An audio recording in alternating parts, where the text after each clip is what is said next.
from Columbia, South Carolina, Dreer High School. What is up? We're here for the Class 5A State Wrestling Championships. And boy, oh boy, what a matchup we've got for you here tonight. Hillcrest taking on White Knoll. I am Tyler Cupp. Nick Jones, Jason Scheidler, and the NFHS Network crew is here for 5A State Championship Wrestling. We have had a full day, a long day of State Championship Wrestling, and it caps off with the big boys in the largest classification in the state of South Carolina. Hillcrest ranked number 1 in 5A, White Knoll number 8, and you could possibly say White Knoll out of Lexington County would be the underdog in this matchup. But man, oh man, what a path to the state championship they had, and none bigger than going to Somerville and knocking off the Green Wave. Not getting pinned was the key in that one, and they're here to take on Hillcrest, one of the top wrestling programs in the state. Yeah, definitely. I mean, the way White Knoll was able to beat Somerville by not getting pinned is exactly what every coach, every program preaches as far as not giving up bonus points. If you stay off your back, you have a chance to win a match.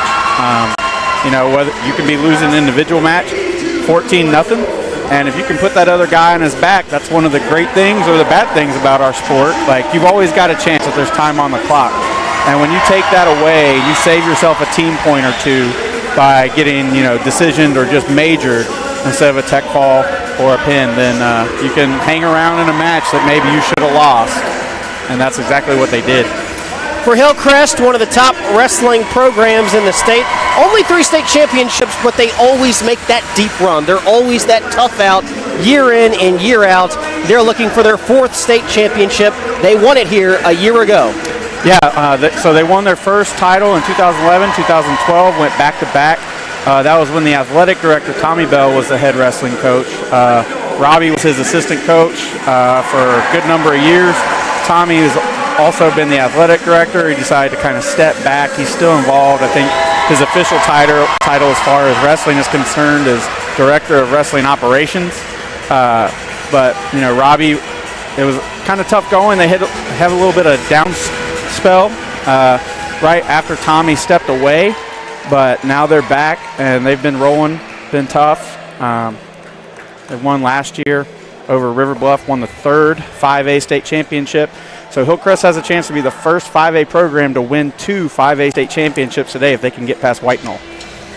One of the interesting matchups here is the coaching matchups. Of course, Robbie Bell, as everybody knows, one of the handful of men that have won 4 individual state championships as a high schooler, of course, and did that in the late 90s. And, of course, Kimmery, people hear that name, they're like, wait a minute. Eric Kimmery, the former Gamecock, the Fade, the Hammond coach? No, this is another Kimmery, his brother, making a name for himself. Yeah, and Kyle had a great high school career, too. He was a 3-time champion. His senior year, he actually beat a Hillcrest kid for that final state championship of his high school career. So, interesting matchup. I know that Kyle and Robbie have had a friendship, and they, for a long time, and they have gone back and forth over, Kyle's 3 were tougher, harder fought wins, and some of Robbie's 4, and now they get to kind of square off head to head. I don't know how many times they faced off as, coaches, but this is a big one to have right now. All right, we're about ready to go, and let's give you the path to the state championship for both these teams. White Knoll was a 2 seed, and again, they're in that tough region with Lexington and River Bluff, and Chapin is in there too. White Knoll knocked off Ashley Ridge 38-30, then defeated Carolina Forest, went on the road and knocked off Wando. That's a long drive, 42-32. Then Somerville, as we talked about, did not get pinned, eked out the win, 28-27. For Hillcrest, they are the 1 seed. They knocked off Easley, then defeated Greenwood, then took care of Fort Mill at home, and then a dogfight where they had to come back and win 32-21 over Lugoff Elgin. Yeah, they were actually losing 21-9 and stormed back to win the next 6 matches, I think. Yeah. And they won 23-9 or 23 points. Now, right now we've got Nolan Shannon from White Knoll, wrestling 120.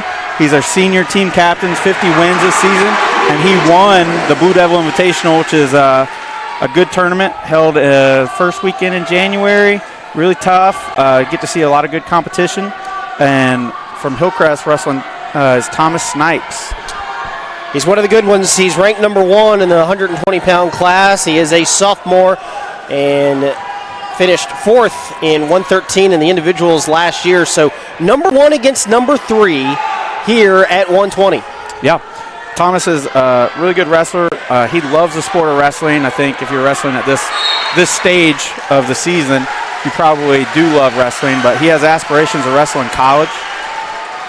He's really strong on his feet, and he's really good at wrestling through all the positions, so he kind of hits all 3 phases, neutral, top, bottom very well, and he's tough. He's a good scrapper. I've seen him wrestle a few times this season, and he always puts out a good effort. Snipes won in a decision over Lugoff Elgin, the Upper State Championship, 3-1. Very high energy, doesn't give up any action. And Coach Ted Monroy, Lugoff Elgin, who gave me some scouting reports, told me he wrestles from edge to edge. I mean, you have to go from start to finish against him. And look at this.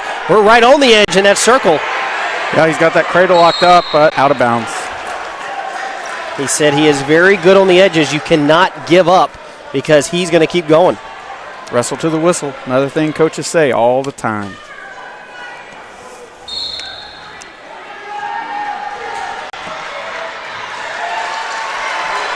Snipes with a good return there. Trying to pry that arm out.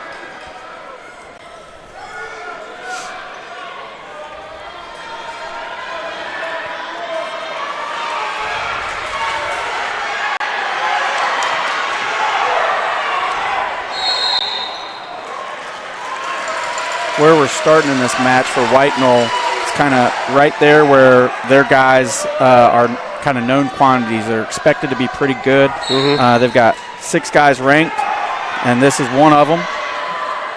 And then 126, their guy isn't ranked, but then they hit the next 3 weights they're going to be crucial matchups. Talked about Kyle Kimmery, the head coach of White Knoll, 3rd season here at White Knoll after coaching at Dutch Fork, Irmo, and Battery Creek. He won 3 individual state titles, as you mentioned, at Dutch Fork High School as a Silver Fox.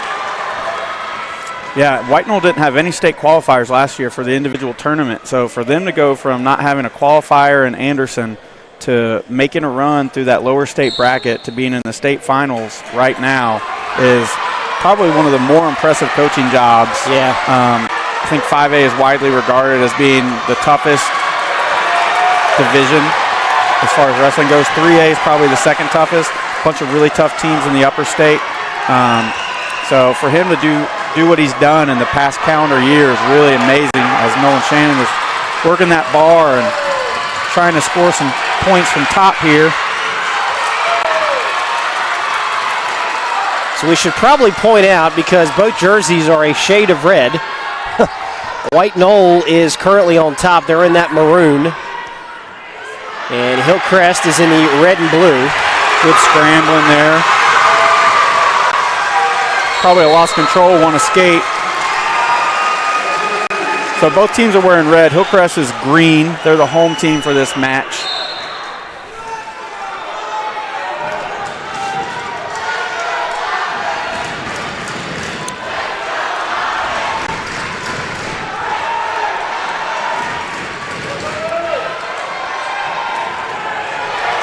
Both guys, very similar body build as far as being long, lanky guys.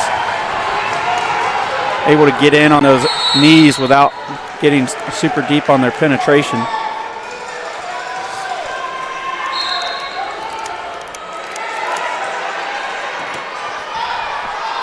Snipes trying to come out the back door here.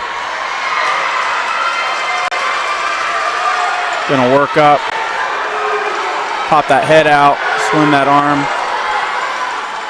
Shannon just trying to get a stalemate here, not going to get it. 2 points for Snipes.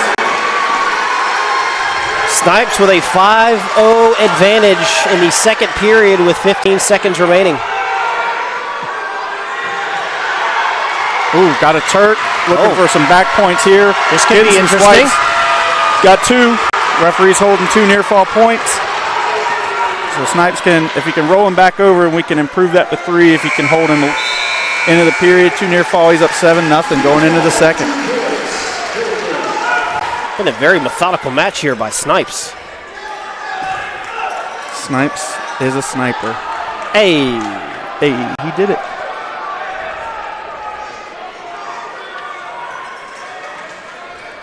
Seven to nothing. Snipes will start on top. He is for Hillcrest. The Rams and the T-Wolves. White Knoll's 26-9 this year, and probably no team. Well, I mean, there's no other teams wrestling left except for these guys. They're probably the hottest team after being on the road all the way through the playoffs. Yeah. Hillcrest wrestled from the friendly confines of their own gym. Everyone had to come to them. Hillcrest even got a Snipes got him wrapped up in the first round from Easley due to that snowy weather we had. Easley, their school district didn't allow them to travel, so they had to forfeit. So Hillcrest, a little bit less mileage at this point on their body at the season, could be a deciding factor in what could be a very close match, especially these first 7-8 weight classes that could have a real big factor in deciding who wins. Hillcrest is 31-5 this season. Two of their losses coming to in-state programs, Woodruff and Union County, so two 3A programs. Two very good programs. Yeah, and then they had a loss to a team in Georgia, Brookwood, Georgia. They're a top 10 team in Georgia this season. And Social Circles a runner-up in the 2A duels, so they finished second place. And then Sonoraville, Georgia was also a runner-up in 3A in Georgia. So couple losses in December when they split their team. Their B team took those losses to Union and Woodruff. Shannon, by the way, got a point for an escape there, and look at this tangle up. Oh, boy. Kind of a weird little scramble there. If Snipes could pop his head out, he might be. There he goes. There it is. He popped his head up, and that bottom leg Turk. He's going to be looking for some near fall here. Only got 10 seconds. Going to settle for a major. 12-1, and the first decision will go to Hillcrest. Bonus points for Hillcrest, so they're up 4-0 now. Yep, Thomas Snipes in 120.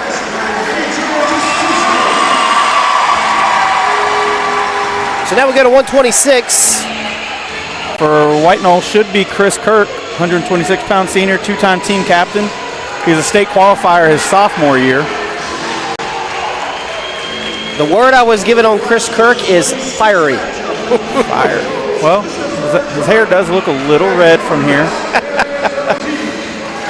Darren O'Keefe, the scouting report on him, difficult to score on and also good on top. Definitely, yeah. Darren was a state qualifier last year. Very consistent style, relentless pressure, solid fundamentals. He's going to be physical. He's tough.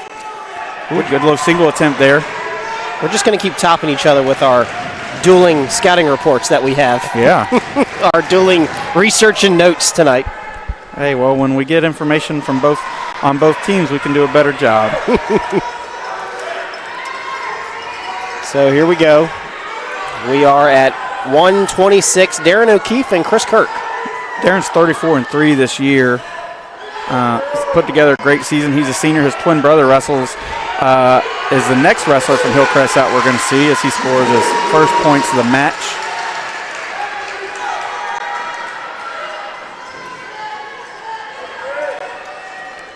Hillcrest in control, and that is Darren O'Keefe, ranked 4th in the state at 126. Good top pressure here. Good job following, staying off his knees, making sure that he is using that advantage position to the best of his ability. Harder on that White Knoll guy to kind of build his base, get to where he wants to be. Be interested to see if he drops down to a single. Lost control, one escape. Yeah, that was actually a really good job by Chris Kirk to get back up on his feet, get that point awarded 2-1 early. 39 seconds left in this first period. Still posturing for position here.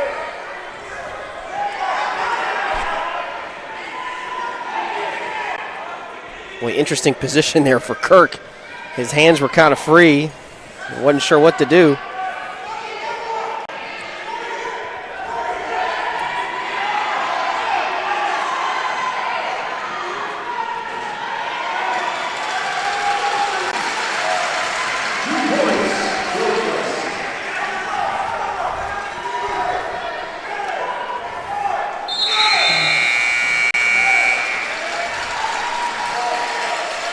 So 4-0 overall in the match. It's 4-1 between these two wrestlers. And how about this gym filling up? This is the most filled it's been all day. Hillcrest coming out in full force. And as you would imagine, White Knoll is just down the road in Lexington. They have filled up the bleachers in front of us. Yeah, and we talked about this in the last match.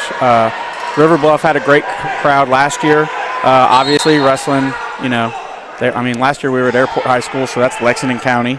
Now they just had to cross the river to come support their school. Also, the two biggest schools wrestling today, so they are drawing from a bigger population. You'd think they would be able to get more people in. Yep.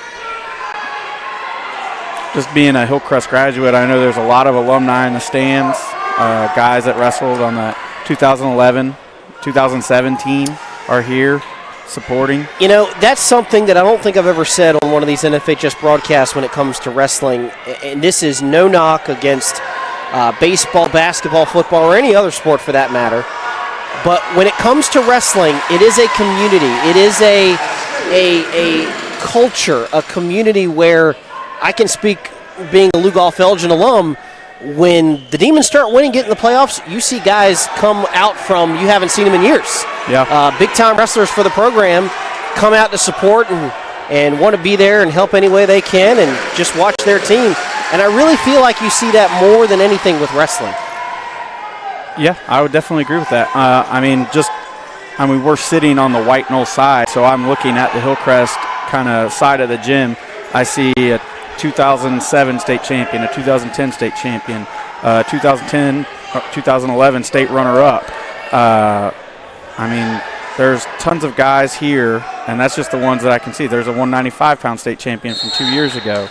And this is White Knoll's first appearance in the state finals, but they've had some great teams coached by Kevin Emley a few years ago, who's now at Midland Valley, started that program, and he has them rolling. Yeah. And that was back when the lower state was probably just a little bit tougher, and they had to get past Lexington, who's in their region, and Somerville, always tough. White Knoll has probably been good enough to wrestle in the state finals before, and they just had some major roadblocks to get there as Darren gets... Here's a roadblock right here. This could be a pin. Darren O'Keefe got the leg wrapped. Now he's getting the body down. No call yet. No time. Oh, my. Big swing. I thought he had his shoulders down. That was close, 12-2, as we head into the third period.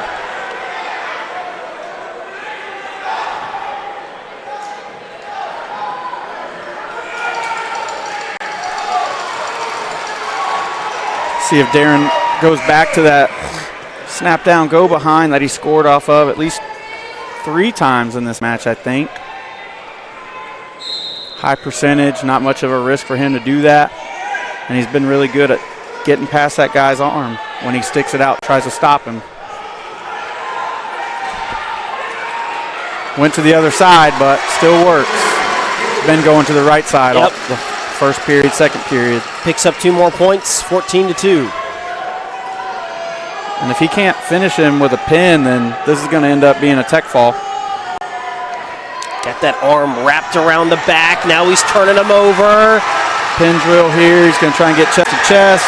Got 90 seconds on it. Got him. There's the pin for Darren O'Keefe.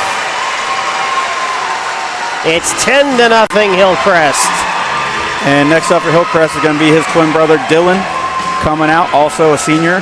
Obviously you would think that, but may not be, right? Right. But they're both seniors. Dylan is 31-5. Usually wrestles some very exciting matches. Started wrestling as a freshman, just like his brother. The scouting report on him is every match is different. He'll do something against someone, and then the next match he wrestles, it's going to be a little bit different. You can't get a good feel for him if you're the opposing coach trying to scout him. Hard to prepare for. So this should be Quentin Dodd for White Knoll. Is that right? Yep. Should be 132. Quentin Dodd. Ranked 8th in the state, also a senior from White Knoll. So this is what you like, boys and girls. 2 seniors, final appearance, state championship setting. This is how they're going to try to go out and get a decision for their team. showing that senior leadership. And that's one of the things I had a coach tell me about White Knoll. On paper may not jump off the page, but in his opinion, this particular coach said the senior leadership has really taken them a long way. Yeah, that's what I've heard. I'm on the board for the Coaches Association as we were picking our nominating our guys for North-South Wrestling team. Nice little tilt there. Got the tilt, but can he wrap the leg and get the shoulders down? No. As we kind of circled around to the guys for White Knoll and trying to figure out if we could slide them into these spots, Coach Kimmery went to bat for his guys, saying that this is the best group of seniors, group of seniors, maybe not the best individuals, but that they do everything the right way, and they deserve the honor and stuff like that. So trying to work that tilt, bring it back to the other side. One of the big things about White Knoll getting past Somerville was the fact that they did not get pinned. Well, they gave up a pin in that last one. We'll see how that kind of hinders them moving forward. We're at 132. This is Dylan O'Keefe. Dangerous there. Dylan O'Keefe against Quentin Dodd. O'Keefe ranked 4th. Dodd ranked 8th. And if O'Keefe keeps doing that, if Dodd keeps getting to his feet and he jumps up, throws a leg in, at some point the referee's going to have to call that stalling because it's potentially dangerous, but repeatedly doing it is kind of signaling that you're trying to get a match to stop happening, get a restart. So both wrestlers tied up on their feet, 4-1. O'Keefe leads it, and look at that. There was a charge by Dodd, and O'Keefe kind of blocked it, I guess, and held his ground as we head into period number 2.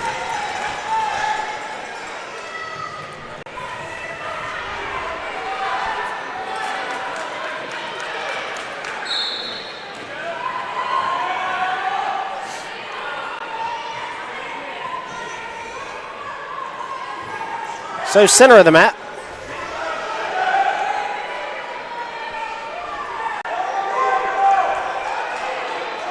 Belly to back is Hillcrest with Dylan O'Keefe.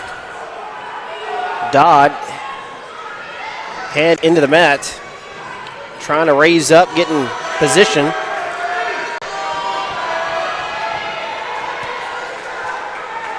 I'm not sure which fans are calling stalling.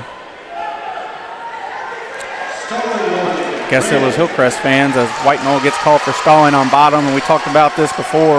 Yeah, stalling versus being overpowered. I mean, he wasn't in a position where he could improve very much thanks to the pressure O'Keefe was giving him. Yeah, and Coach, that's where I'm going to tell you. I think you're absolutely right. I think that was a situation where Dodd was just overpowered. I mean, there was just nowhere and nothing he could do. There's a lot of educated fan bases that know if they got a guy on bottom who isn't doing much, they think that they can influence a match. Well, there's something. Can't call stalling there. Nope. Because Dodd just wrapped around and picks up a couple of points. It's 4-3. Yep, picked up that reversal, swing the match. Now he's only down by 1 halfway through the second period here. And this is one of those ones where this is, one of White Knoll's 6th ranked guys. They feel really good about this matchup, and, you want to stop the bleeding and make sure that you get on the board early. You don't want to have to wait too long to do it. Try to get that tilt, but O'Keefe is able to roll through before any back points are awarded. Now Dodd in control, on top, 20 seconds left. 15 seconds. O'Keefe definitely wants to try and get off bottom, but good job peeling that half off. Dodd had that half nice and deep. Going crossface now, just trying to give him a little message, let him know that I'm still in this match. So 4-3 going into the third period. This match really changed in that period, that last 20 seconds there, as Dodd made a couple of moves, and all of a sudden, it's a 1-point deficit. Yep. O'Keefe chooses neutral here.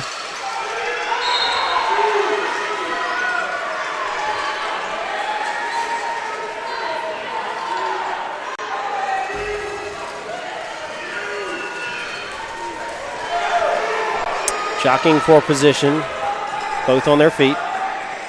talking to a few coaches before the match.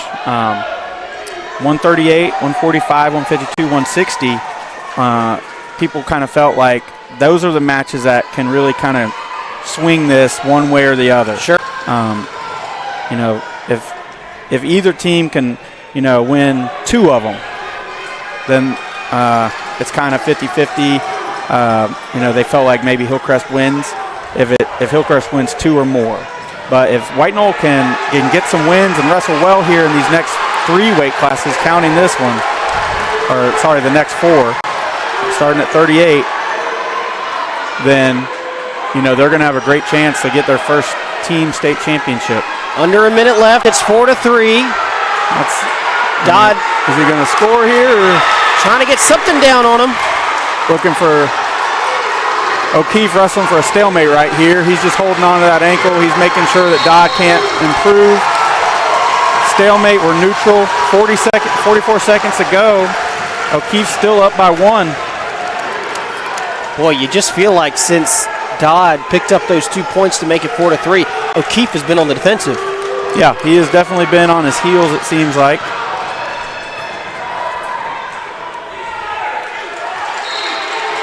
Wonder if maybe he came out a little bit too hyped up and now his energy levels kind of crashed. He settled into this match just a little bit too much. And let's see what happens. 30 seconds left. Good sweep single there by Dodd. O'Keefe's got a whizzer, grabbing that leg just like is he still trying to just kind of get a stalemate call? They're going to let this wrestle and see what happens. Still no 2. Going to have to get a potentially dangerous call on a knee there. Nope. All right. Short time. Put the points up for the wrong team. It's 5-4. White Knoll's going to get a win here. Yep.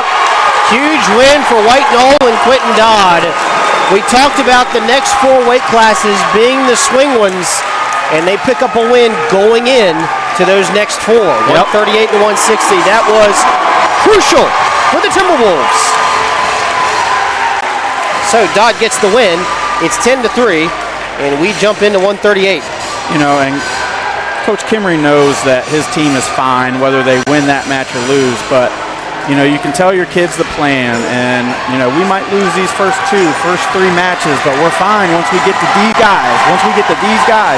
But you can tell kids that, but when they look at the scoreboard and they see that they're down 10-0 or 13-0 if that last match goes the other way, then they start thinking about, I got a pin, and they start wrestling differently, and they don't stick to the script, and they start doing things you're uncomfortable with, trying to do a little bit too much.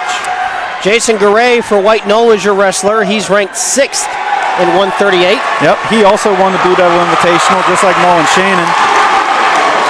Grantt Hopkins wrestling for Hillcrest. He is particularly known for giving up the first takedown in the match like he just did.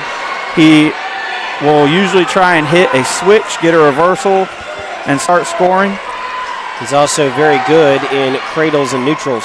Yeah, and Wednesday night in the Upper State Finals, and last year against River Bluff in the state finals, he was the guy that was able to clinch the match with a big pin. Not a pin on Wednesday night, but he has been a guy that's just been in the position where his win locks it up, and they're able to, kind of rest a little bit easier for the last match or 2 as far as Hillcrest is concerned. Gets a quick escape there. So 2-1, White Knoll with the early advantage. Grant's a guy that's wrestled for the Hard Rock Wrestling Club forever, so he's been learning this system and doing things the right way, the way Hillcrest coaches want him to for a long time. But giving up 2 takedowns in the first period was not the plan. Might have been a little too fired up. Yeah. As Jason Garay makes it 4-1 with the takedown. He excels in scrambles and flurries, so he's moving around on bottom here. He's just trying to get the top guy moving so that he can turn it into something just like that. Is he going to be able to finish this, come out the back door, or just drop it down into a double, circle his feet around? And this is literally every Grantt Hopkins match I've ever seen in my life. Gets the reversal, so now he's down 3-4. Boy, a lot has happened here in this match, and we're only in the first period. A lot of points. Yeah. His older brother Hunter was on the 2012 state championship team. He's here. He's got his 2012 ring on.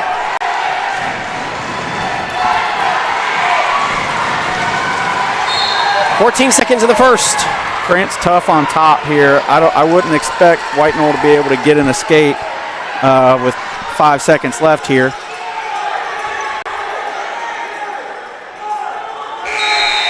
Grantt has a flair for the dramatic. So we go into the second period with it 4-3. White Knoll with a slight lead. They need this one bad. Again, White Knoll, the Timberwolves out of Lexington County, playing the underdog to the Hillcrest Rams, the defending 5A state champions. They knocked off River Bluff a year ago. Looking for their 4th overall state championship, and I believe, correct me if I'm wrong, Coach, I know this is the first appearance in the state title for White Knoll, but do they have any team state championships?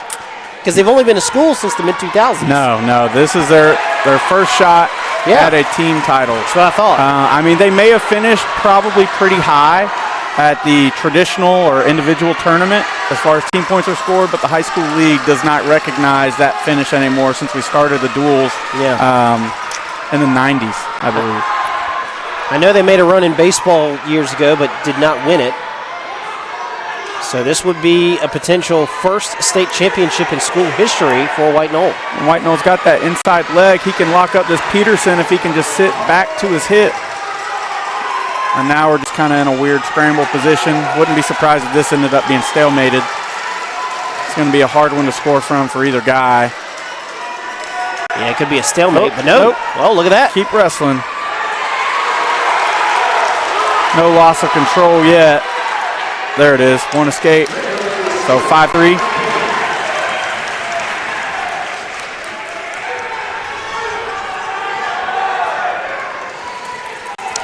Jason Garay for White Knoll, the junior. Leads it 5-3.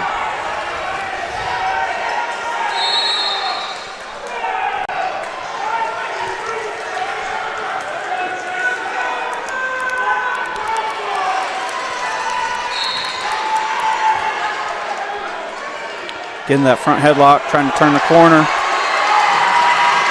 Ooh, whip, got him. Oh, got the boots in, got the pin. Grantt always does stuff like that. Oh my.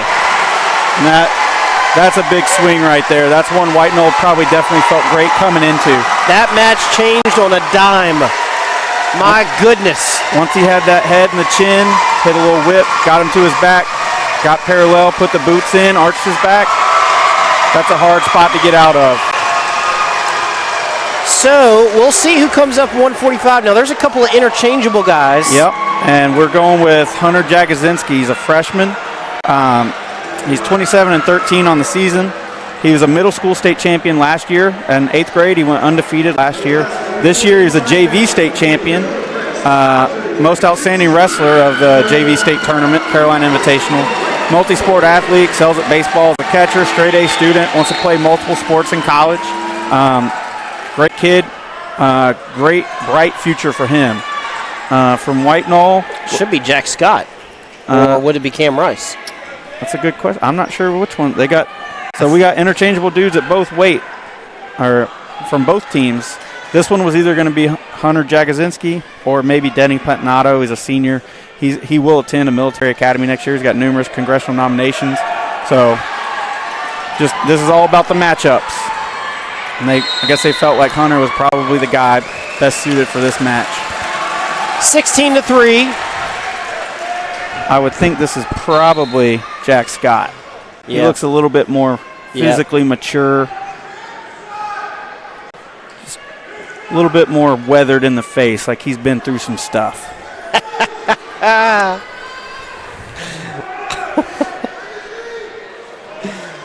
Well, there's a platoon joke in there somewhere. Platoon, Apocalypse Now. Yeah. You got where I was going with that one?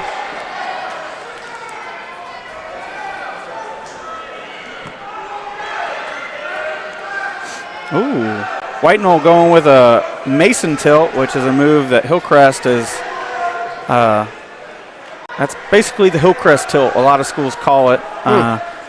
Depending on where you're at in the country, it's called something different everywhere, just like almost every move. But interesting tactic. Yeah, this is Rice. This is Cam Rice. This singlet says Cam Rice. So we got a sophomore, JV state champ as a freshman, wrestling this year's JV state champ as a freshman. So probably a White Knoll fan screaming at us saying his name is on the jersey. Well, but he wasn't turned this way. Correct. And honestly, they're probably watching right here in front of us. Yep. Cam Rice, sophomore, JV state champion as a freshman.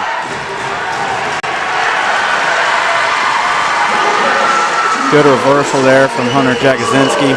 Now he's on top. Let's see if he can get to his offense. Tied the match up with 10 seconds left in the first period. Going crossface cradle here. Nothing more satisfying as a wrestler than being on top and able to crossface that guy right at the end of the period. You weren't going to score with it. You just wanted to do it. Yeah. We're tied at 2 apiece, and we're going into the second period. We're at the 145. Oh. Good mat return there. Jagosinski.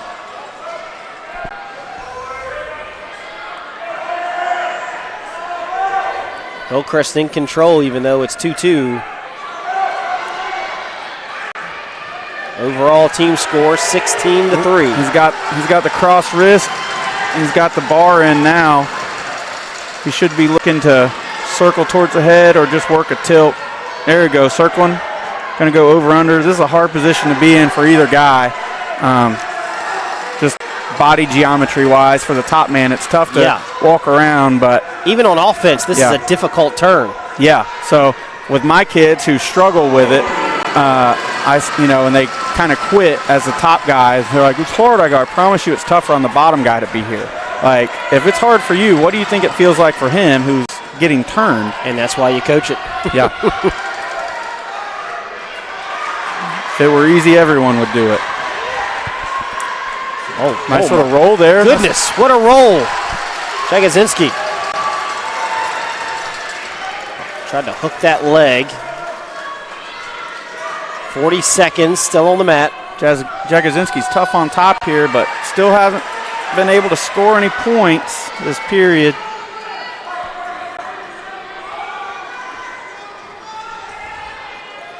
He's got to keep that legal. Yep. Yeah. He cleared it for him. Wow, second stall call on White Knoll. And Jagosinski goes with that Mason tilt, elevating that far foot. No back points yet. Oh, and he's got two. Got two near fall. Got 3. Nice little swing there. So he got a stall call and 3 near fall points. So he just scored 4 points in that period. Now he's taking bottom. Boy, that was a tough position to be in for Cam. He had both his arms hooked, could not even maneuver around at all. And the only thing he could do was kind of keep from getting pinned with his head. Yeah, I was talking to the head official here, Mike Conley, before the match, like asking if he has any pet peeves, things that he kind of focuses on as an official, and he said same stuff as everyone else does. Make sure we're not stalling on bottom, make sure we're not backing out when we're in neutral. And we're looking to wrestle. And he's hit White Knoll twice on bottom here when White Knoll was kind of in a tough spot as far as being able to improve their own position because he just didn't think enough was being done to improve. And that was kind of what got Hunter rolling, because when you start getting stall calls as that bottom guy, you start thinking, all right, well, I guess I got to do something. And maybe that kind of opened things up for Hunter to get that tilt right there at the end of the period. So 8-2, Hillcrest firmly in control with a minute left in this third period. Another stall call. So 2 more stall calls, and this is going to be a disqualification, which is the same amount of points as a pin. I wouldn't be surprised if I saw Hunter start maybe jumping sides, and trying to sell it like he's trying to score at this point. Yeah. Like, oh, I'm trying. When it's become a part of the matchup, you almost have to adapt. Yeah. And possibly do something like that, or think about it at least. Yeah, I mean, I think most wrestlers have had matches where maybe the referee's not calling it quite the way you want to, but then you see an opportunity with the way they are calling it. All right, well, I'll score points this way. Oh, now he's getting that bottom leg Turk. 30 seconds left. Plenty of time to get a turn here. 2 points. So I don't know if this referee is going to disqualify this kid with 20 seconds left. That would be tough to do, but Rice has got to fight here. I mean, he's helpless right now. He's helpless. You can't call a stall.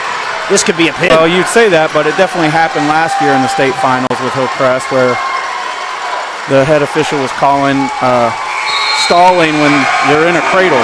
Like, you're supposed to stall at that point. Hunter Jagosinski, great past month for him, winning Most Outstanding Wrestler at the JV State Tournament, winning the state championship, and now showing up big in the state finals as a freshman. Yep. So put it on the board, make it 20-3. Another decision goes to Hillcrest as we head to 152. So because we had a little bit of wiggle room with that last match, we have some again now. So right now we've got Joan Martinez Salas, who's ranked number 3 actually at 145, but he's wrestling up at this week's weight, so maybe they like the matchup here. He's wrestling a sophomore from White Knoll, Preston Wages.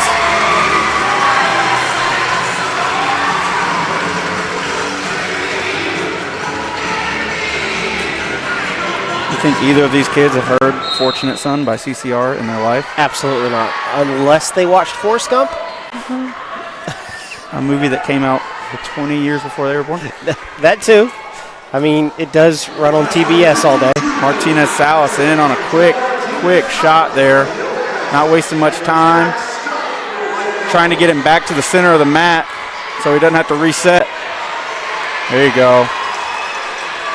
Oh, tried to hook the leg. 2. Oh, they just give him the points as they go out of the circle. What'd you think of that? That was a solid call by the head official there. Yeah. I mean, that's tough though for White Knoll. Benefit of the doubt for the Hillcrest kid who was doing everything he could to keep the action in bounds. This looks like one where White Knoll is probably trying to kind of make sure they don't give up bonus points unless this kid's good on top.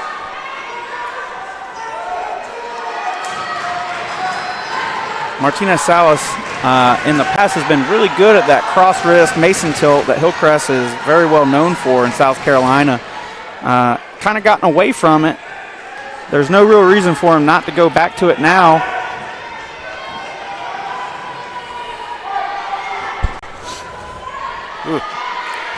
So under a minute in the first period, and it's an early 2-0 advantage for Hillcrest. Stalling on Hillcrest. He didn't try and keep him going there.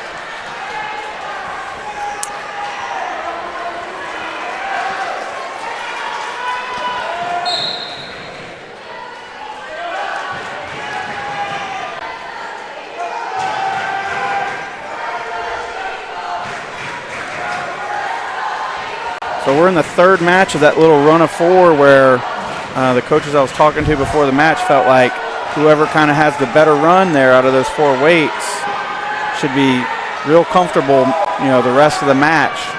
And right now it's been Hillcrest winning both of them. And it looks good for Martinez Salas to also win. So they're looking good to be 3 out of 4 at worst.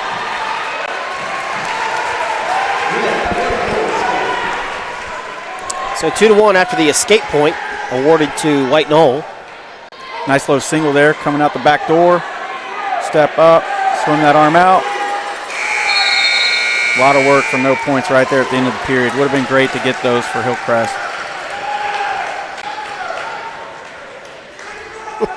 Hillcrest assistant coach Anthony Esposito emphatically saying neutral, neutral, neutral. Yes, I was watching that as well. Very emphatic. Dramatic. Kind of the default setting for wrestling is you take bottom, or you defer, or you take bottom. You don't want to, you don't want to do anything else. That's what you're supposed to do. And we've kind of a lot of teams are getting away from that. You want to go to where you're good, not because everyone has always done bottom.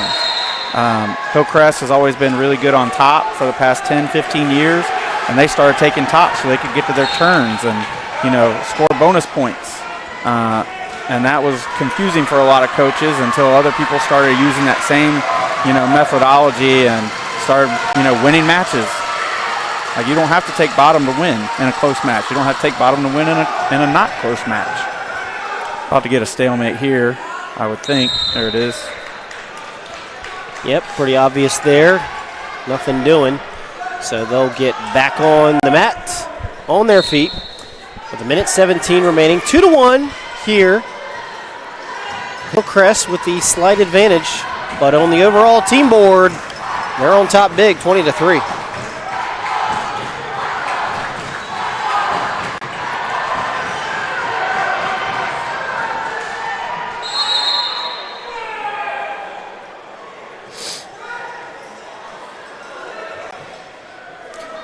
Earlier tonight, it was Bamberg-Ehrhardt knocking off North Central. Indian Land also going back-to-back, winning state titles just like Bamberg. And then, of course, in 4A, Eastside does it again. Hillcrest needs to work up or he's going to get hit for stalling. Well, hard to work up when White Knoll's driving that head into the mat.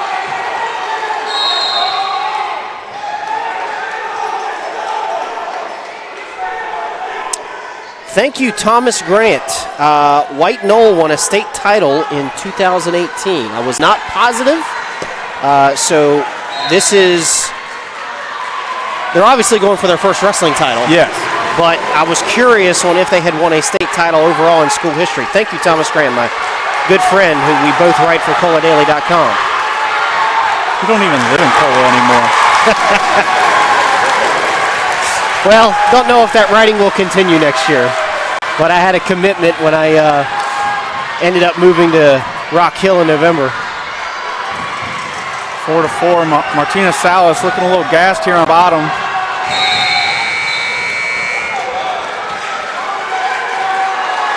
Just looking a little flat right now.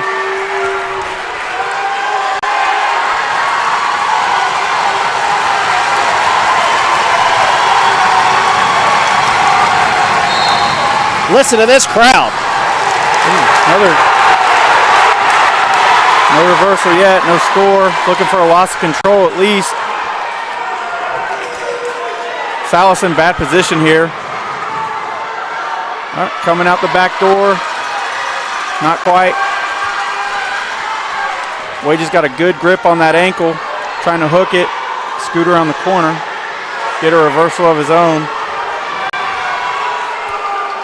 4-4. 90 seconds left in the period. A lot of stalemates. Boy, this has been a grind of a match for both these young men. White Knoll fans wanting that stall call right now.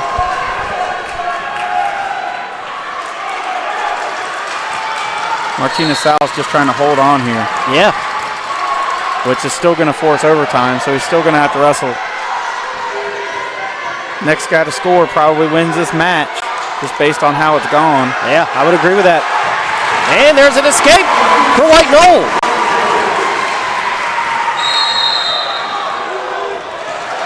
And 5-5, unnecessary roughness. It's been a big point of emphasis in college wrestling the past couple years, making sure we're not getting anybody poked in the eyes and the face. Got to stay away from the triangle, from, the eyes to the nose. Back where we started, 5-5.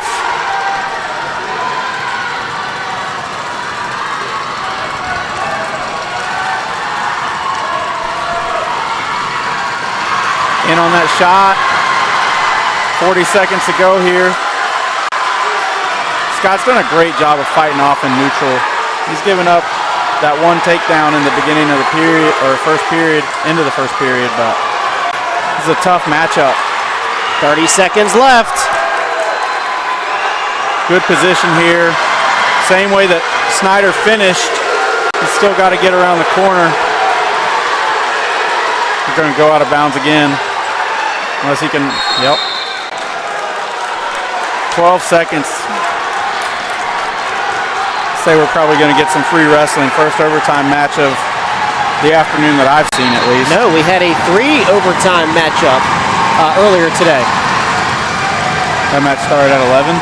Huh? That match started at 11, though? So it's probably this morning. This morning, yeah, thank you. Oh, look at that! Takedown at the buzzer. Takedown at the buzzer. White Knoll gets the victory as Scott gets this crowd back into it, and a decision for the T-Wolves. Now, wait a minute. The officials are going to talk this over. Hillcrest coach Robbie Bell disagrees with that call. They haven't put it on the scoreboard yet. So, assistant official comes over, talk to head official Mike Conley, let him know what he got, whether or not he agrees with it. That way they're on the same page before he even goes, because they know what Robbie is over there asking or, trying to get. Scott in this crowd completely sold that decision. They did not make it on the scoreboard yet. Bench warning on Hillcrest. So that's because 2 points, takedown. There it is. White Knoll gets the win.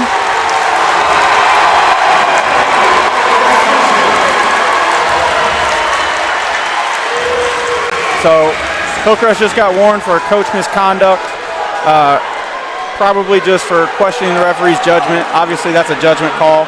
It's his to make. The assistant official agreed with the call. He went over there, told him what he had. Bell is furiously pacing, and he is actually walking away and kind of collect himself a little bit. He is behind the bleachers. He's trying to get a little resolve here before this next matchup. We're in the 160. Who do we got? We got Hunter McKenzie from Hillcrest. He is 27-13 on the year. Absolute workhorse, voted loudest senior by his senior class. So Hunter McKenzie and for White Knoll should be Cole Banks. Should be Cole Banks. Yep. Another sophomore wrestling a senior. Worked out well last match. Also, Joan Martinez Salas, 152 from Hillcrest, voted most school spirit by senior class. There's a lot of senior superlatives in this group. And this is kind of that last match. Coach Bell probably so fired up about that call, just want to get a little bit better chance at that 50-50 situation. Yes. Because now Hillcrest is 2-1 in that little 4-match stretch. They would have felt a lot better coming out of that one with a win. So now White Knoll with a chance to even it up and go 2-2 in those 4 swing matches. 47 seconds left in this first period of 160. It's 2-1. Hillcrest with a slight advantage.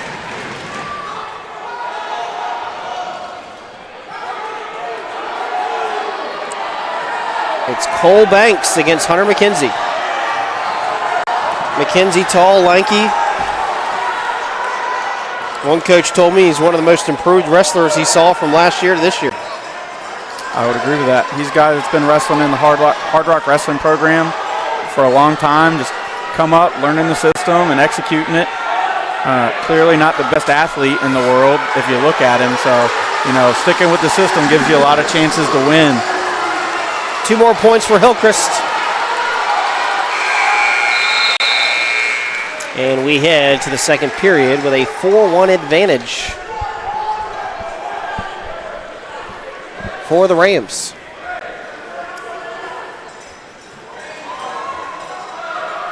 Hillcrest will start on top.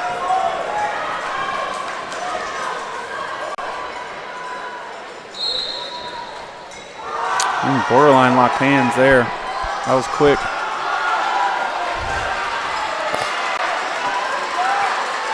Got to get a return. Banks back up on his feet and they go out of bounds.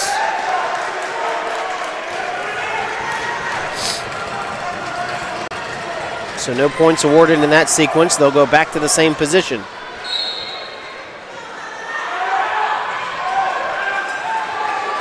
Banks trying to get that switch. Good scramble there. Crossface by McKenzie. Got that hook bottom in the shoulder, leg. looking to lock up that cradle. Body position is a little bit too high. But luckily he's just long enough that it doesn't really matter. Now He's got a minute 20 seconds to kind of take it back, score some near fall, put a little bit of distance between him and Banks. Looks like he might be getting ready to lose that cradle. No? Key here is he should be circling the head to the knee. Ooh, good hand fighting there by Banks to get out of that without giving up any near fall and get to his feet. Yep, and there's the escape. Point awarded, 4-2.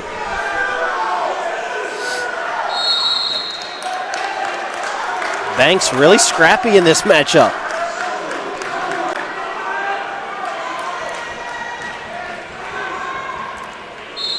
.51 seconds left in the second period. 4-2, Hillcrest leads. McKenzie and Banks. Hillcrest on the left side of your screen. White Knoll on the right. White Knoll in that maroon. Hunter McKenzie has a knee pad on his right knee. It has a JT on it for Jordan Train. The Jeff Jordan State Champ camps up in Ohio, free plug, are probably the toughest wrestling camps I think I've ever seen. And you know, you don't go up there unless you know you have a good team that, you know, can compete, because the rest of the teams up there are just as deep, or if not better. Hillcrest has been up there a couple times, 3 times in the past 10 years or so. And they're good. The team that he coached in Ohio won 10 or 11 state titles in a row before he kind of stepped away and picked his successor, who also won a state championship last year. But that's a good, tough camp. You can get really good at wrestling and learning how to drill and attack properly in all phases of the sport.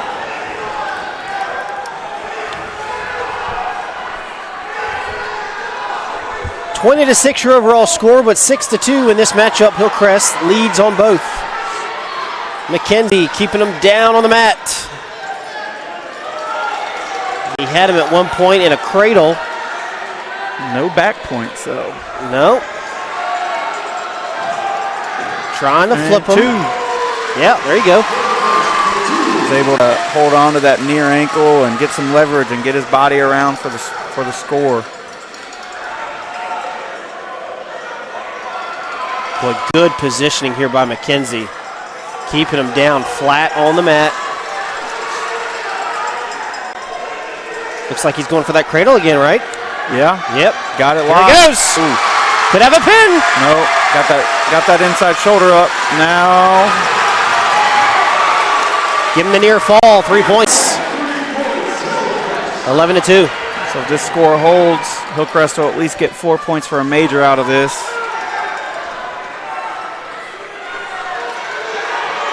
With Hillcrest probably best wrestlers on the team coming up in the next 2 weight classes. 2 more points for Hillcrest makes it 13-2 with 25 seconds left in the third period, and the Rams look to take this one. Trying to get another turn here. Probably not going to have enough time to get a tech here.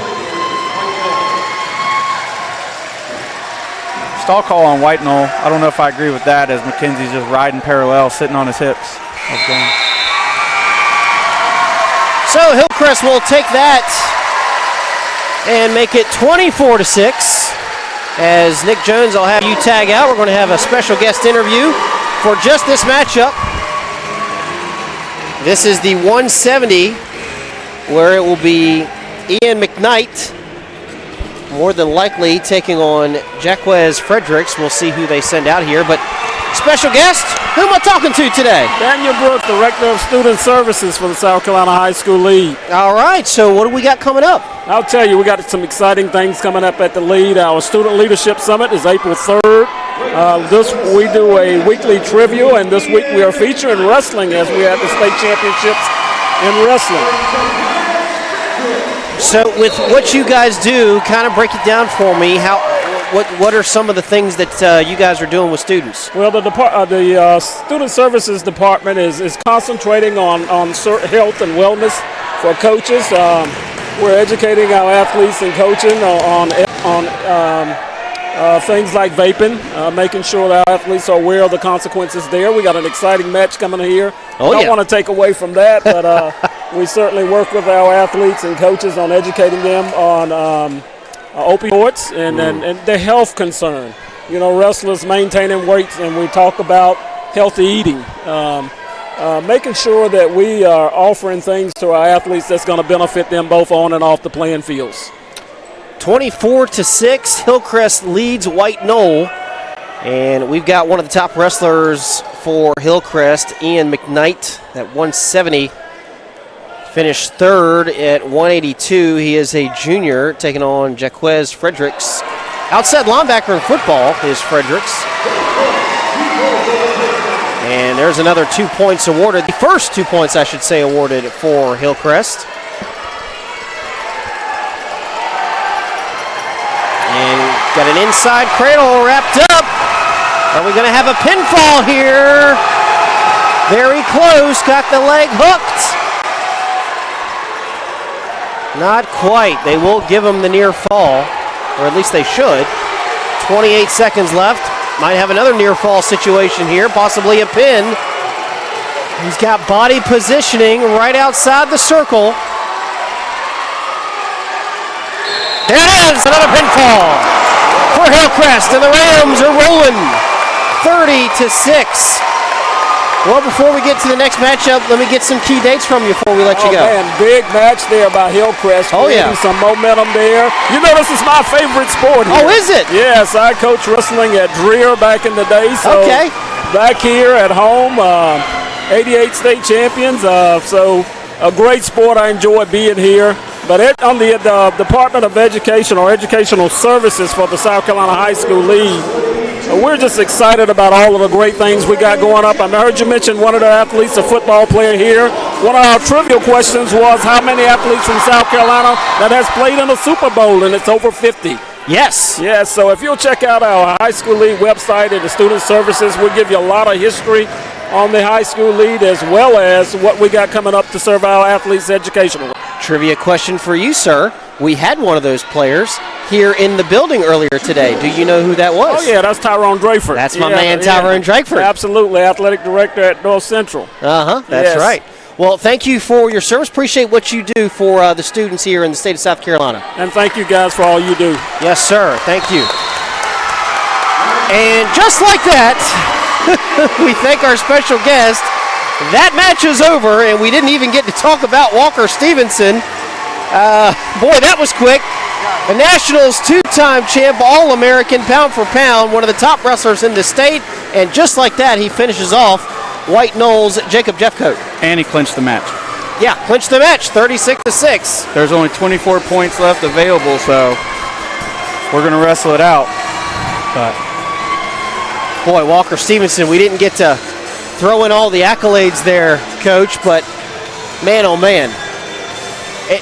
Didn't even really see how good he was because he just made quick work of the young man, White Knoll. Yeah, well, and Ian McKnight did the same exact thing at 170. They're both great wrestlers. They've both wrestled at one of the toughest tournaments in the country this year. They went up to Ohio, wrestled at the Ironman, won a couple matches. Walker was a match away from placing at one of the toughest tournaments in the state. And like you said, he's placed at national tournaments. He's going to West Point. He's going to wrestle at college. He's going to serve his country. Just Walker does everything the right way, and that's beyond wrestling too. So he's also Mr. All-Around by his senior class. So if you're scoring at home, we've got 3 Hillcrest wrestlers that are not just great wrestlers, but also have the respect of their peers in the high school, which is, I'd say, probably pretty rare. So we go to 195. This is for 195, Tyler. This is not Tyler Kilgore. This is DJ Wright wrestling. He's normally at 220. Kind of wondering what goes on. Tyler Kilgore is ready to wrestle. Maybe they're going to do a little switcheroo, put him out there at 220, maybe just based on the matchup. We have another close pinfall situation here. DJ Wright's a sophomore for Hillcrest. He's 17-9. He was a JV state champ last year. He's also just one of those Hard Rock Wrestling Club guys. He's good in flurries and also plays football. Wrestling Davin Calder also plays football for White Knoll. He's a tight end. So probably a lot of blocking. Don't they run the ball a lot? Yes, and that's actually Ty Sheely. Oh, sorry. Yep, Ty Sheely in at 195. Ooh, my bad. Yep. Guess I should wait until I see the name on the back of the singlet. A lot of Sheelys in that area of Lexington County. Good barbecue. Oh, yeah. A lot of Sheelys coming out of Lexington County, whether it be Lexington, White Knoll, or some Chapin Sheelys.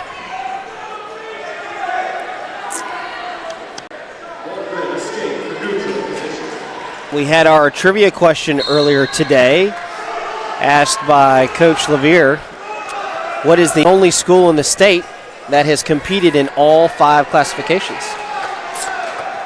That's a good question. Yep, I know the answer. I knew the answer when he asked it because I'm just a high school sports nerd. Wow.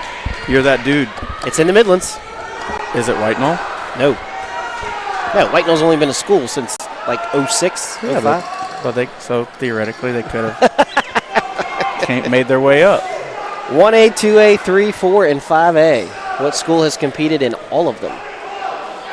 I have no idea. I'll give you a hint. In the last 10 years, they competed in 3, 4, and 5A. That would be the Chapin Eagles. Oh, yeah. They're tough, man. You know, I've really kind of expected them to have a chance to make it out of the lower state bracket and be here right now. They've had some really good coaches. Scott Harmon kind of really got them rolling. Logan Kubik coached them for a few years. And they've done a really good job. Coach Ken Wilson. I mean, they've had some really, really good coaches lead that program, and I think they finished second in their region. But I thought they would beat Somerville on the road. They didn't, but White Knoll was able to kind of be the road warriors to get here. 36-6. And it is 3-2. White Knoll with a slim lead here. Sheely with a 1-point lead. 18 seconds remaining in the second period. Hillcrest has clinched another state championship. Brings Robbie Bell even with his brother Tommy Bell as far as team state titles won. Tommy went back-to-back 2011, 2012. Robbie went back-to-back in 19 and now 2020. Great wrestling, or a great decade of success for the Hillcrest wrestling program, winning 4 state championships, 2 in 4A, 2 in 5A. They're the first 5A program to win 2 5A state titles. Kind of been a curse the past few years on teams being able to do that.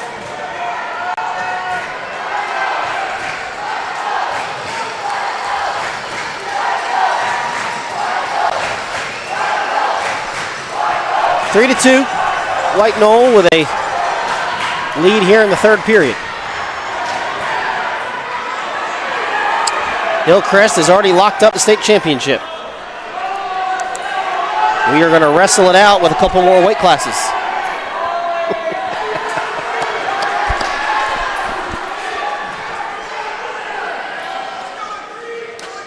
Stalling on green.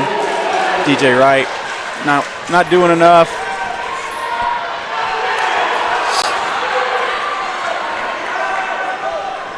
This is 195.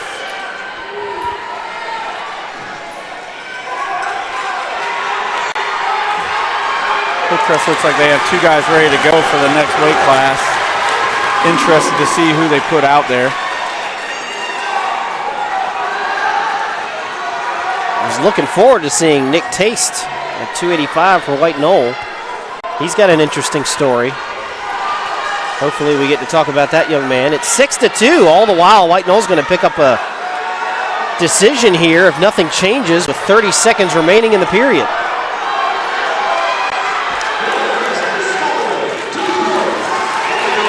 Two more points for White Knoll, 8-2.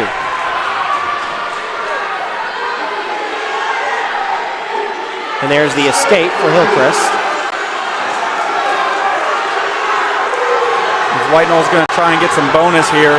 then they're going to have to get to work.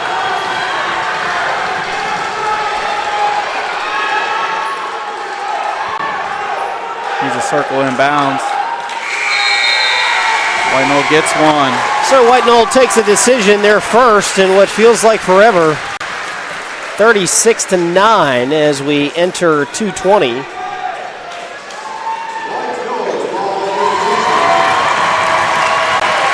Hillcrest is bumping up their 195. Send Tyler Kilgore out. He's the number 5 ranked guy in 5A.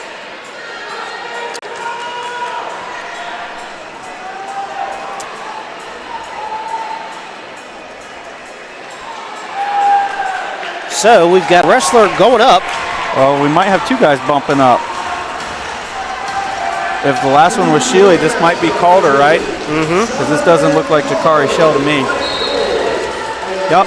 So both guys, so these are the 2 195s from White Knoll and Hillcrest, bumped up. A little bit of gamesmanship. I'm not sure on whose part. Someone sent out the other guy, right? Sent out a backup at 195, so then I'm assuming it was White Knoll just trying to get a better matchup. Maybe they didn't want these guys to wrestle since they could potentially see each other at the state tournament.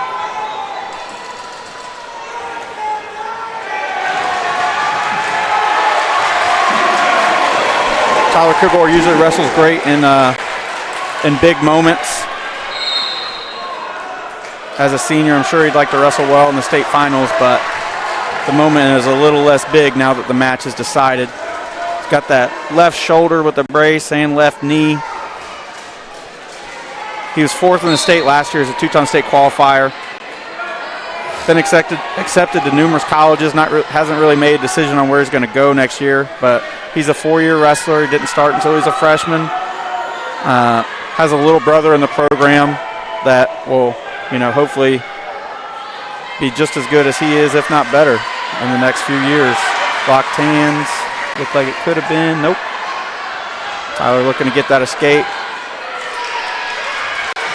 Crossface, got that near ankle, turn the corner, reversal.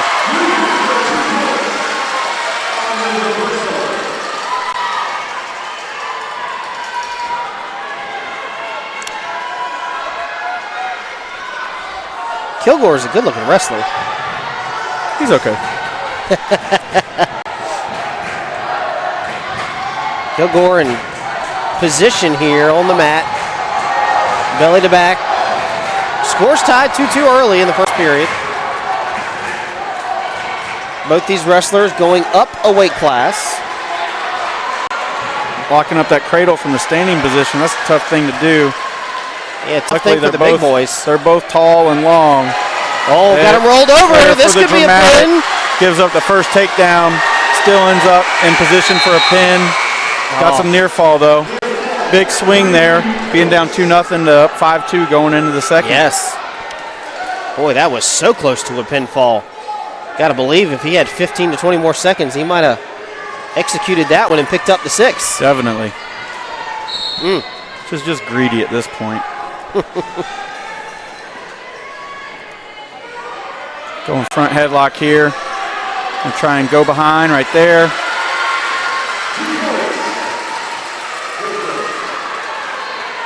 How many go behinds have we seen today? And my wrestlers tell me it's not a good move. Well, we're here in the state championship, and it's happened a lot. It works in college too. I don't know. Maybe my kids are just higher level.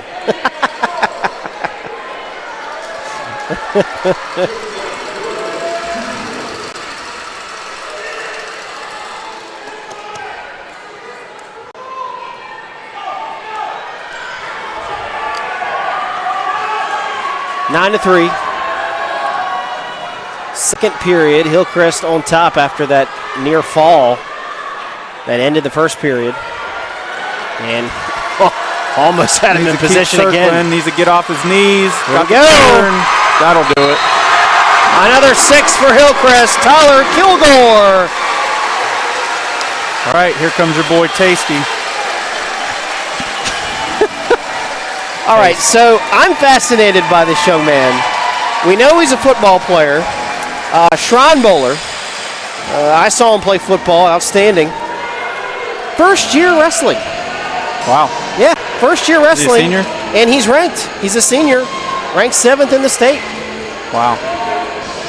You know, he looks very similar to C.J. Barksdale, who was a first-year wrestler as a senior, made it all the way to the state finals, lost to a White Knoll kid. I think it was Patton Gossett, maybe his Asa, can't remember which. Both of them are awesome. Great kids, wrestled at Newberry. But yeah, I mean, he reminds me a lot of C.J. Barksdale from Hillcrest from that 2011 season. I mean, look at the height advantage. Yeah. I mean, he is a physical specimen, Nick Taste. From Hillcrest, we got Jacorian Bird, Corey, former middle school state champion. He's a football player, deceivingly fast. He's 26-6 on the year. Been kind of in and out of the lineup. They got a few guys that they try and give some reps, and you know, he's their best bet. Lost a tough one to the Lugoff kid Wednesday night. 8th ranked. I think Taste is he's 7th. So yeah, you know, this could be a close match. I mean, to look at him, you probably wouldn't expect this to be a close one, but Corey wrestles with a lot of emotion. Wrestles with a chip on his shoulder. I'm sure at some point we'll probably hear his mom. I was told Bird's got a little attitude when he wrestles on the mat. You just saw that look there when his headgear flew off. I tell you, this is one of the few matchups today where we have had a considerable size advantage. I mean, headgear off again. Major noticeable advantage. Wonder what they weighed in at. We do not have that sheet. Yeah, we did not get the weigh-in sheets for this one.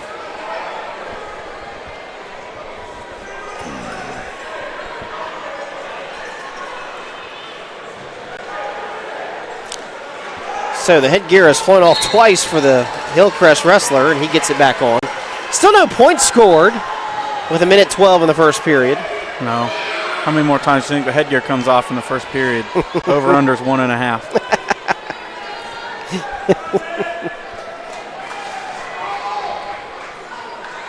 You always got to add the half point. Oh yeah, if I say over-under is 2 and it's 2, and then you got to choose 1 or 3. Can't have the push.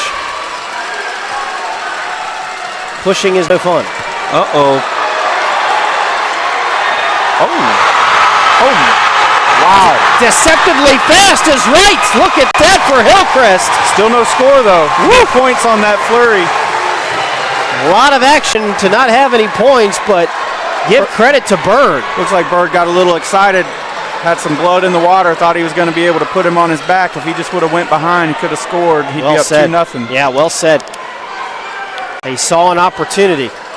Everybody wants to have a big moment in the state finals.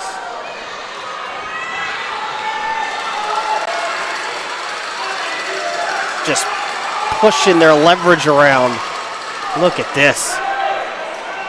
2 big oak trees. So whoever's choice it is probably going to take bottom here. Yep, White Knoll's taking bottom.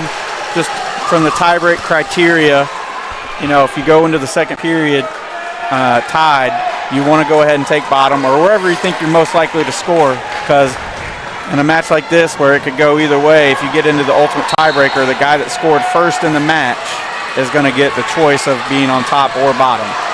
Right. So Taste and Bird. I would be shocked if he could cradle someone that much bigger than him. He is trying to lock it in, but look, the big stumps for legs. And first point scored, go to Taste. Took longer than most people probably would have thought it was going to take. When you look at Taste, you're looking at a first-year wrestler. What do you see there, Coach? He's obviously very athletic, and I mean, with the size advantage like that, I would think, he doesn't need to know many moves, and he probably hasn't been taught many moves. He probably knows a single leg, he knows a double leg, he knows a snap down to a go behind. He knows how to run a half on top, and he knows how to get a stand up from bottom, and he doesn't need much more than that. That'll get him. That can get him to the state finals. It sounds so simple, but I think it needs to be said. When you have a size advantage like that on most of the people you face, you don't need a lot of moves because you have that leverage. Yeah, I mean, look at how thick his thighs are. He's got quads, he's got hamstrings.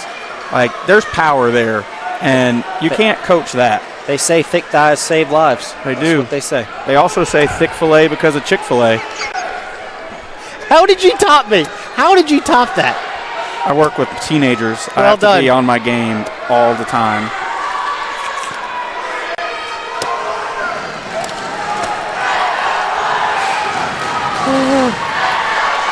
I'm so proud I was able to use that. So, Nick Taste, you made a list and you're just checking them off. I've got a lot of things going on over here. So, trying to do something right there in the circle. Eventually, they're going to blow the whistle. Well, no. The buzzer sounds, and we go to period number 3. So, Bird needs something to happen here. Confidently taking bottom. Yeah. See if he can, if he could have got that takedown at the beginning of the period, or in that scramble in the first period, it's 2-1 match if everything else stays the same. Looks like he's going to go with a large person's roll. Didn't quite get it. Got stuffed a little bit. But going into this match, looking at these two guys, I don't think anyone expected a 1-0 match going into the third period. Not at all, and give credit to Bird. Uh-oh. That's going to be a hard one to get out of. He's on that front headlock. Man, Bird is fighting. Been a gutsy performance Not by a great Bird. stance. Needs to bend his knees. Oh. Very gutsy performance by Bird. Yeah. I don't know if that's a move he normally practices. That seems a little high level based off of what I've talked to the coaches about, and I definitely didn't see him doing that at practice yesterday when I stopped by just to kind of get a better feel for this team.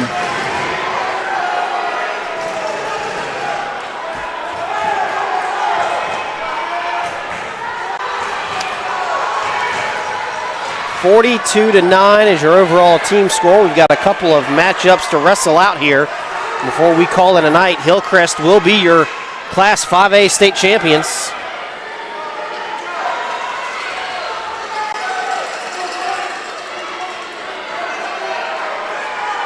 They're in the lockup. 30 seconds left, and Taste can come out of here with a decision. But look at Bird. Almost drug him down. Got that over-under locked up. I mean, that's a 50-50 spot for either guy. I would be shocked to see Bird be able to hit this throw, and looks like we're going to go to overtime. Yep, we're going overtime. Good little way to send a message there at the end of a period, though. Taste trying to just get in his head a little bit. Doesn't look like Bird is going to back down from this moment, though. He knows how important it is just for him to wrestle well right now.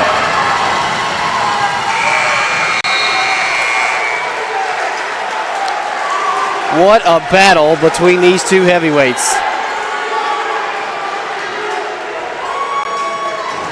And I love the emotional, emphatic coaching by Coach Kimbry.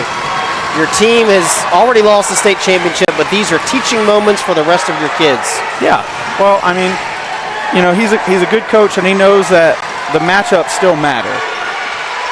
They have a chance that they could be right back here next year. They're only losing 3. Wow! Oh, could have a pin here.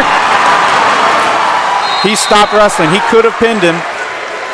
Wow. That's a first-year wrestler mistake. Yep. He knew he got the takedown. He thought that was enough. So he got 3 points for his team when he definitely should have had 6. Oh, no. Bird did all the work, almost got the takedown. Taste was able to finish on top. And, White Knoll wins the match, but could be 15 instead of 12. Yep. Well, that was fun. We now go to 106.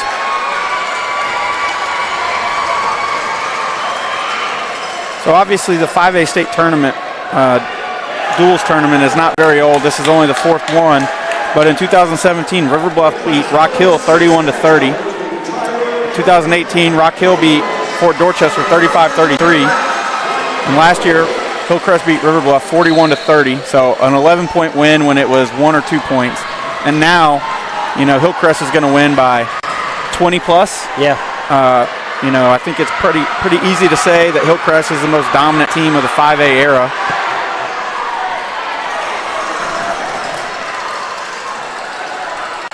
And this is one of those swing matchups where, you know, we don't really know, or we don't know who to expect to win. Right now we've got Tyler Grindstaff from Hillcrest. He's a sophomore. He's 26 and 15 on the year. Great motor, extremely flexible. His matches are always exciting. Very reminiscent of Hillcrest wrestling legend Sean Horgan. Probably Tyler Grindstaff's a little bit better by a few tenths of a point, though. Got a good, strong American first name as well. You would think so. I mean, we do share a name. Is that your name? Yep. Mama named me well. I was almost Lincoln. Is he your cup of tea? Oh, look at you, using the last name. All right. Do you know what name you were almost named? I was almost Lincoln, and it took my dad 5 kids to finally get the name of Dallas. I was almost a Dallas.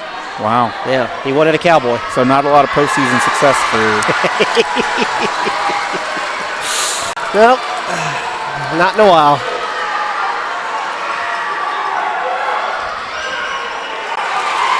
Good escape there. Good fighting here. Physical match right now. Dawson Previtt getting after it. Good front headlock. Trying to lock up that cradle. Oh, had the cradle on the feet. We haven't seen that all day. Just couldn't put him over.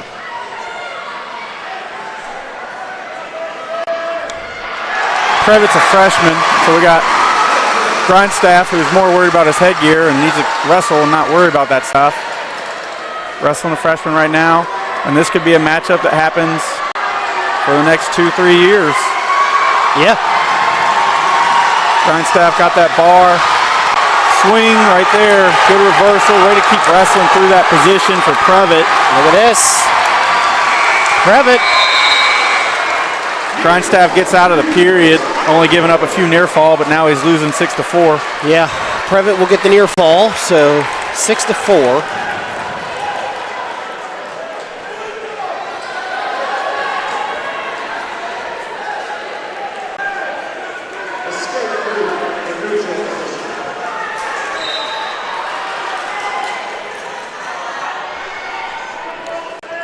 Five, 6 now.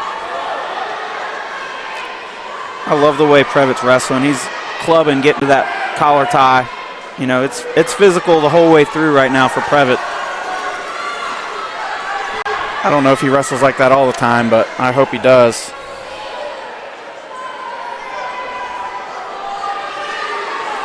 Six to 5.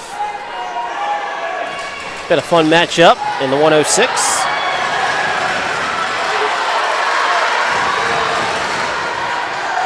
These Hillcrest fans, they know what's coming. They're sitting tight for the trophy presentation, and they are still getting loud.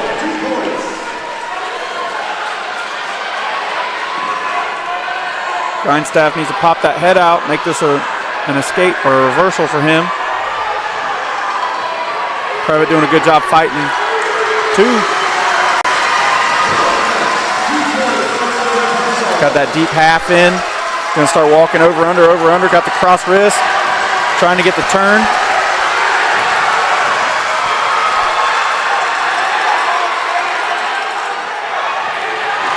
One escape, lost control.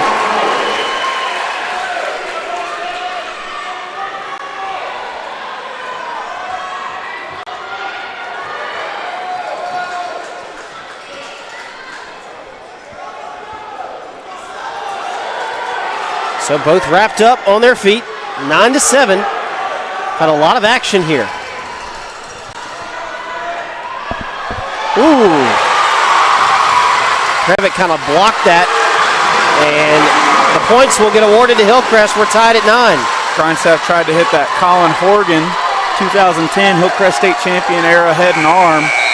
Didn't quite finish it though.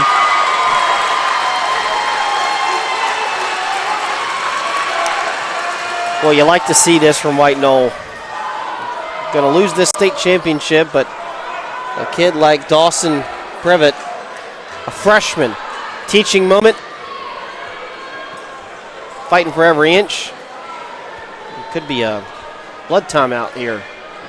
You know, some would say he had one shot, one opportunity to wrestle. Some were wondering if he would capture it. He's working on it right now. Oh, man.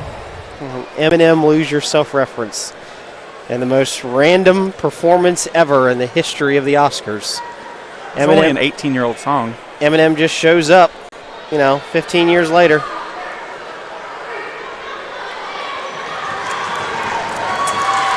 All right, so after an exciting first 2 periods, we're tied up 9-9, 2 minutes to go in this match, and then 1 to follow.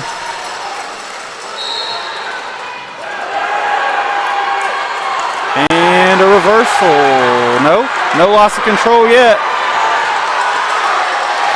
Well, Prev's fighting it off. Got that half, got that cross wrist again, cranking it. Needs to roll that wrist in if he's going to finish this. Walk over, under, towards the head, circle out. Get that far shoulder in the mat.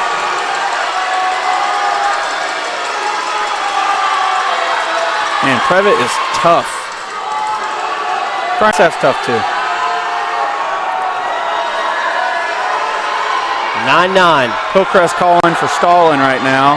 The fans are. Hillcrest coaching staff and bench just kind of content to see how this match plays out. These guys are wrestling their hearts out right now. Yeah, give the point to Dawson. Got out of that 10-9. Dawson didn't get that club in, get to that collar tie like he did the first 2 periods. I think we're starting to get a little tired, both guys. Yeah. Bad position on this shot, but finishes the double leg. Grindstaff tired, heading the mat.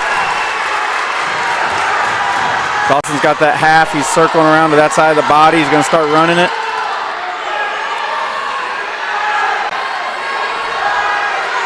Full Nelson. 30 seconds left. Actually, 36 to be exact. Grindstaff's only down 2 now. If he gets another reversal here, we're tied up. We're going to go to overtime again.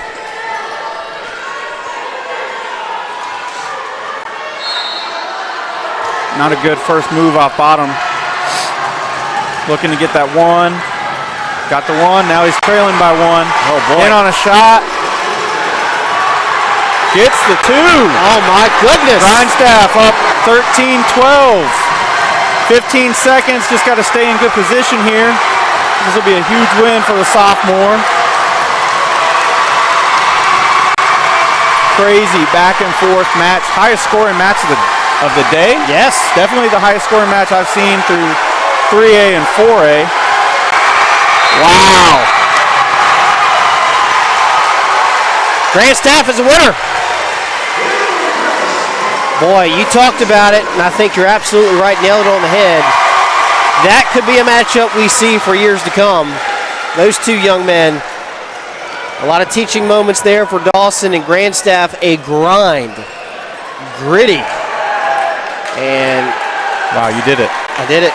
Freshman and Grindstaff sophomore. grinded one out. Yep. Did he grind so fine? All right, last matchup of the day. 113, Colton Holmes, second-year wrestler out of Hillcrest, 23-9 on the season. He's a sophomore, solid fundamentals. Tough to score on, improving a lot from the start of this season. Wrestling, Eric Lopez. I believe it's Lopez. Let's make sure. Sophomore out of White Knoll. Yeah, that's Lopez. Yeah, that's Lopez, and I've been waiting for this note all day. He won the Demon Holiday Classic at Lugoff, Elgin. He did. Tell me more. Do you know his nickname? Is it the Demon? It is the Mexican Torpedo. Wow. It's 2020. I don't know if we can say that. Listen, that's what his teammates call him. Does Mexico even have a Navy to have torpedoes? Very astute observation.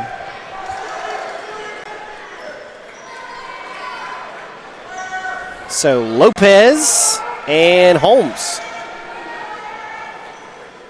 Holmes had a great match against Lugoff Elgin on Wednesday night. Had a pin. Yeah, pin. And at that point in the match, things were not going well for Hillcrest. They were down 21-9. And I was watching Coach Robbie Bell kind of walking up and down the bench and talking to those guys, leading up to Grindstaff going out there, who eventually got pinned. And then and Holmes, and talking to him and saying, like, we're not out of this. Like, Go out there, wrestle your match. Don't worry about the score. Don't worry about the score. We're going to be fine.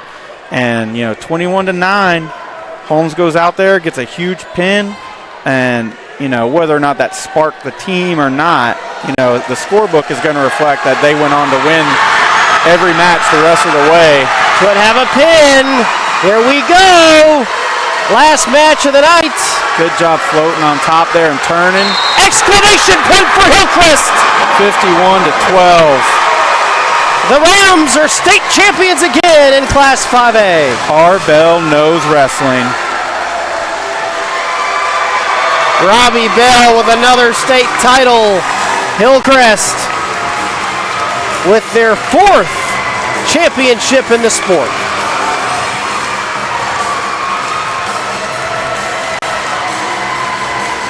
Great match. Yeah, Upper State goes 3-1 on the day. that's right. Greenville County goes 2-0 on the day. Eastside wins 4A comfortably. Hillcrest wins 5A, even just as comfortably, really. So to recap, Bamberg-Earhart knocked off North Central. Indian Land defeated Gilbert. Eastside defeated Hartsville. And here tonight, it was Hillcrest downing White Knoll. Let's step aside for the trophy presentation. Nick Jones, thank you so much. Great job. Thank you, sir. Great job. All right, trophy presentation coming up here at Dreher High School on the NFHS Network.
And congratulations to the Rams of Hillcrest, your 5A state champions again, back-to-back here at Dreher High School. For everyone here, Jason Scheidler, his lovely wife, for the NFHS Network, taking care of the camera work.